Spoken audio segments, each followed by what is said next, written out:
बिस्मिल्लाहिर्रहमानिर्रहीम। लोकसभा का चुनाव चल रहा है और गहमागहमी है। इसी दरमियान प्रधानमंत्री ने एक चैनल को इंटरव्यू देते हुए कहा कि मैं मुसलमानों के खिलाफ कभी नहीं रहा हूं और इस्लाम के खिलाफ मैंने कभी नहीं बोला और मैं इस्लाम मजहब का सम्मान करता हूं।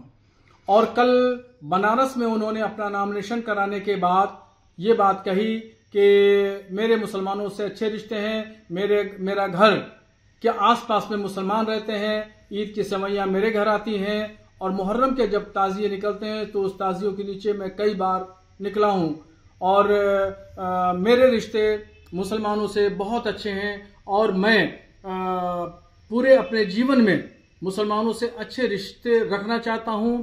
अगर मैं रिश्ते नहीं रखूंगा तो फिर मैं सियासत करने के काबिल नहीं रहूंगा। तो उनका ये बयान इस बात को दर्शाता है कि वो मुसलमानों से अच्छे रिश्ते रखना चाहते हैं, अच्छे ताल्लुकात रखना चाहते हैं। अब ऐसी सूरत हाल में मुसलमानों के लिए भी जरूरी है कि मुसलमान प्रधानमंत्री नरेंद्र मोदी से दोस्ती का हाथ मिलाएं। अब जब वो बार बार इस बात को कह रहे हैं, वाजे कर रहे हैं, तो फिर ये वाजिब नहीं बनता है कि उनकी मुखालफत की जाए या उनका विरोध किया जाए। मैं तमाम मुसलमानों से यही अपील करूंगा कि मुसलमान प्रधानमंत्री का विरोध बंद कर दें, मुखालफत बंद कर दें और दोस्ती का हाथ बढ़ाएं। चूंकि प्रधानमंत्री ने भी दोस्ती का हाथ बढ़ाया है तो उसका जवाब हम दोस्ती का हाथ बढ़ा करके दे सकते हैं। चूंकि टकराव की पॉलिसी में कभी भी कोई किसी कौम का या किसी समाज का कोई फायदा नहीं है और टकराव भी एक हद तक होता है।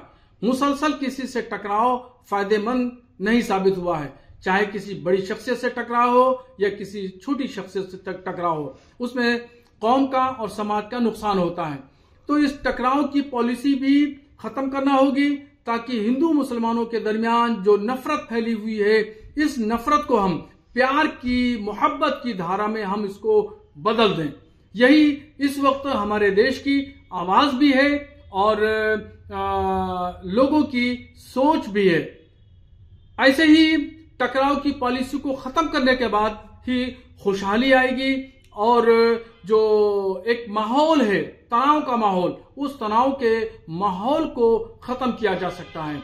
इसलिए हम प्रधानमंत्री से दोस्ती का हाथ बढ़ाना चाहते हैं। जी न्यूज़।